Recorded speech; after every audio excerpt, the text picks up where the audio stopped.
अस्सलाम वालेकुम, hello everyone, कैसे आप सब।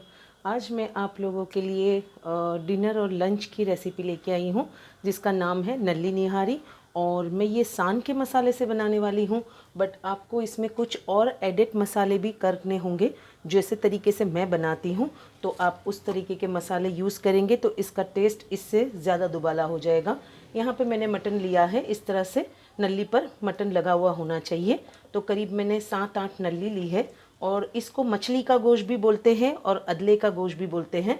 तो इस तरह से इसकी जो बाजू होती है, नल्ली की जो बाजू का जो गोश्त होता है वो होना चाहिए। तो वो मैंने आधा किलो वो लिया है और आधा किलो मैंने नल्ली ली है। ये देखिए कुछ इस तरह का होता है। तो इसको मछली का गोश्त भी बोलते हैं, अदले का गोश्त भी बोलते हैं। तो आइए टाइम वेस्ट ना करते हुए सबसे पहले हम इसे बनाना शुरू करते हैं। सबसे पहले हाई फ्लेम पर मैंने यहाँ पे एक कुकर को ले लिया है। कुकर को अच्छी तरह से मैंने गर्म कर लिया है। अब इसमें हम डालेंगे 1 कप भरकर ऑयल। आप सोच रहे होंगे कि ऑयल की क्वांटिटी ज़्यादा है, बट इसमें ऑयल ज़्यादा ही रहता है। और ऊपर जब हम रोगान डालेंगे उसके लिए हमें ऑयल लगेगा, तो ये हमको रोगान के हिस्से का भी ऑयल इसी वक्त डाल देना है। अब ऑयल को अच्छी तरह से गर्म करेंगे। ऑयल हमारा अच्छी तरह से गर्म हो गया है। अब यहाँ पे मैंने बिग साइज़ के 2 प्याज लिए हैं। आप ये लाजमी लें, इससे मसाला बहुत अच्छा होगा।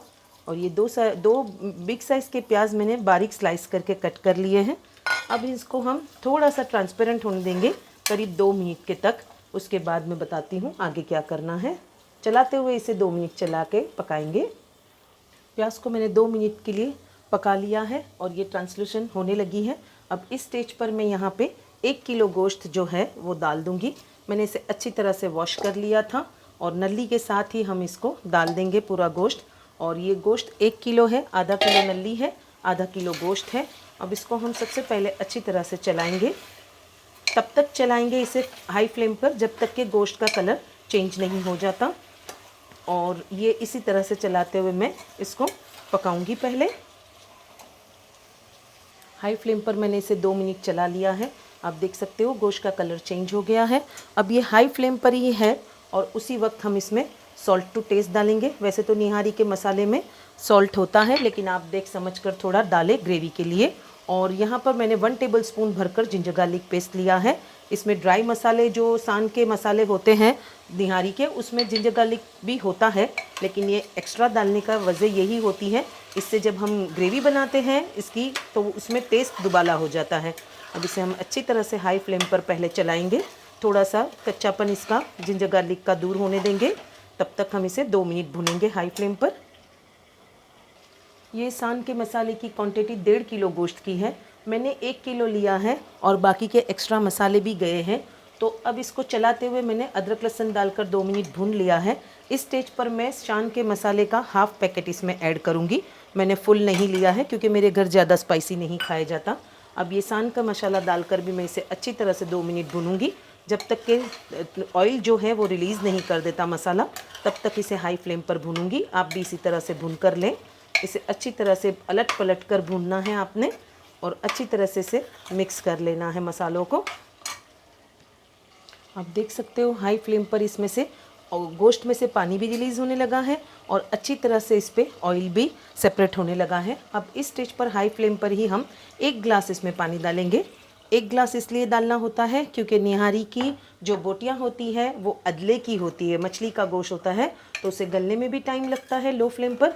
और उसको कैसा है, फुल्ली कुक करना है आपने, इतना कुक करना है कि जैसे आप हाथ लगाओ और बोटी टूट जाए, इतना फुल्ली कुक करना है इसको। तो इतना पानी की क्वांटिटी आपको लगी जाएगी। अब हम इसे एक उबाल आने देंगे, उसके बाद इसका हम लीड लगाएंगे। आप देख सकते हो पानी डालने के बाद अच्छी तरह से इसमें उबाल आ गया है हाई फ्लेम पर। फ्लेम को मैंने अभी भी हाई ही रखा है। अब हम इसको लीड लगाएंगे और हाई फ्लेम पर 1 सीटी आने देंगे और उसके बाद करीब 8 से 10 सीटी, जब तक कि गोश्त अच्छी तरह से गल नहीं जाता उसको लो फ्लेम पर मैं सीटी खिलाऊंगी। आपकी गोश्त की क्वालिटी पे भी डिपेंड करता है कि वो कितनी देर में गलता है, बट ये याद रहे आपके लिए टिप और ट्रिक्स है कि अदले का जो गोश्त होता है, मछली का गोश्त जिसे हम बोलते हैं, उसे गलने में काफ़ी टाइम लगता है। तो आप इस बात का खास ख्याल रखें। और निहारी उसी से लज्जत वाली बनती है। तो आप हड्डियों के साथ साथ अदले का गोश्त लाजमी डालें। बाकी फिर आपके मर्ज़ी पे डिपेंड है, बट ये मैंने आपको ट्रिप और ट्रिक्स बता दी है। तो अब इसे हाई फ्लेम पर एक सीटी लेने के बाद मैं इसे 8 से 10 सीटी लो फ्लेम पर लूँगी। इसे पकने में करीब करीब 30 to 40 मिनट्स लग जाएंगे। आइए अब हम निहारी के गोश्त को चेक करते हैं। ये अच्छी तरह से इसका प्रेशर रिलीज़ हो गया है। इस स्टेज पर हम इसे खोलकर चेक करेंगे। आप देख सकते हैं अच्छी तरह से हमारा रोगान ऊपर आ गया है। अब मैं आपको गोश्त भी चेक करवा देती हूँ कि अच्छी तरह से गला है या नहीं। आपको दिखा दूँ मैं, ये देखिए बिल्कुल हमारा गोश्त मोम की तरह गल गया है। हमें ऐसा ही गला हुआ होना चाहिए। अब हम इसे पतीली में ट्रांसफ़र कर लेंगे कुकर से और इसे अच्छी तरह से भुनेंगे। यहाँ पर मैंने हाई फ्लेम पर एक हंडी में इस तरह से निहारी को ट्रांसफ़र कर लिया है। अब ये जब तक कि पूरी तरह से ड्राई नहीं होती और जो प्याज हमारी थोड़ी बहुत जो अक्खी दिख रही है वो जब तक कि अच्छी तरह से भूनकर टूट नहीं जाती, तब तक इसे हम इसी तरह से हाई फ्लेम पर भुनेंगे ढक्कन लगाकर। और इसको ढक्कन लगाकर करीब 5 से 7 मिनट भुनेंगे। तब तक ये ड्राई भी हो जाएगी और प्याज भी अच्छी तरह से भुन जाएगी। आइए अब हम निहारी को चेक करते हैं। इसे पकते हुए करीब 5 से 7 मिनट हो रही है। आप देख सकते हो अच्छी तरह से हमारा रोगान अलग हो गया है। अब इस रोगान को हम एक कटोरी में निकाल लेंगे जिसे हम ऊपर से गार्निश करने वाले हैं। और आप देख सकते हो अच्छी तरह से मसाला भी भुन गया है। अब हम इसमें ग्रेवी करेंगे और ग्रेवी किस तरह से करनी है वो भी मैं आपको बताती हूँ। पहले रोगान अलग करेंगे। मैंने रोगान को इस तरह से अलग कर लिया है कटोरी में। आप भी इस तरह से अलग रखें। इसे गार्निश के लिए हमें यूज़ करना है। फ्लेम को मैंने हाई रखा है। अब इस स्टेज पर हम इसे जितनी हमें ग्रेवी चाहिए उस हिसाब से हम इसे पानी ऐड ऑन करेंगे। हाई फ्लेम पर हम चलाते हुए इसमें पानी ऐड ऑन करेंगे। ये रूम टेम्परेचर का सिंपल टैप वाटर है। इसको हम 1 ग्लास मैंने डाला है। आपको अगर ग्रेवी ज़्यादा चाहिए तो आप ज़्यादा भी ऐड कर सकते हो। अब इसमें एक अच्छा सा हम उबाल आने देंगे। जब तक हमारी ग्रेवी में उबाल आ रहा है, यहाँ पे मैंने 4 टेबलस्पून गेहूं का आटा लिया है। आपको अगर गेहूं का आटा ना लेना हो तो आप इसमें मैदा भी यूज़ कर सकते हो।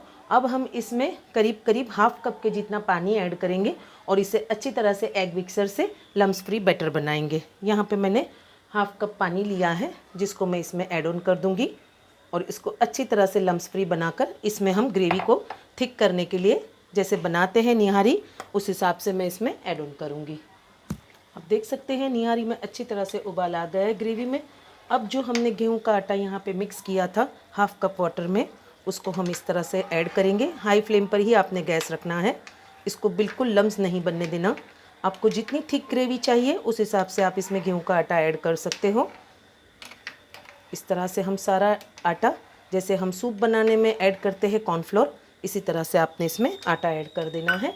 बट आपने ध्यान रहे बिल्कुल लम्स फ्री आटा होना चाहिए आपका।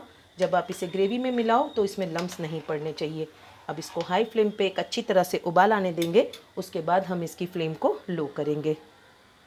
आप देख सकते हैं ग्रेवी में अच्छी तरह से हाई फ्लेम पर उबाल आ गया है और ये देखिए अच्छी तरह से हमारी ग्रेवी भी थिक हो गई है। बस इस स्टेज पर हम इसे 3 से 4 मिनट लो फ्लेम पर पकाएंगे ढक्कन लगाकर, ताकि ऊपर जितना भी रोगान है वो अच्छी तरह से तैर कर आ जाए।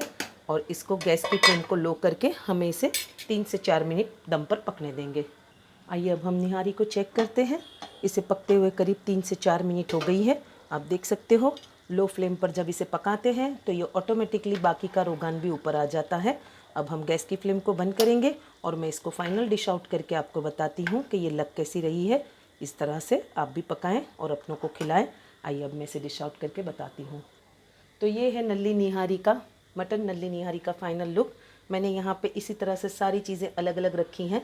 सबसे पहले हम इसके ऊपर बारीक कटा हुआ पुदीना डालेंगे। उसी के साथ हम यहाँ पर डालेंगे, यहाँ पे मैंने बिरिस्ता तल के लिया है, फ्रेश बिरिस्ता है ये। आप उस पर गार्निश ज़रूर करें, इन्हीं सब चीज़ों से इसकी लज्जत आएगी। यहाँ पे मैंने अदरक के जूलियंट लिए हैं, वो भी हम इस तरह से इस पर गार्निश कर देंगे। और यहाँ पे फीकी वाली हरी मिर्च मैंने ली है, आप चाहो तो आप तेज़ वाली भी ले सकते हो।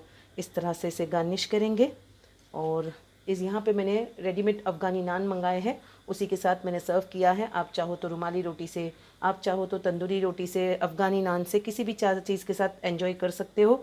यहाँ तक कि आप इसे चावल के साथ भी एंजॉय कर सकते हो। तो आपको ये रेसिपी कैसी लगी मुझे ज़रूर कमेंट बॉक्स में बताएं। और ऐसी ही इजी डिलीशियस रेसिपी देखने के लिए परफेक्ट रेसिपी बाय शमीम को लाइक, शेयर और सब्सक्राइब करें। मुझे अपनी दुआ में याद रखें और कमेंट ज़रूर करते जाएं। और नींबू के साथ ये इसको एंजॉय करें और अपनों को खिलाएं।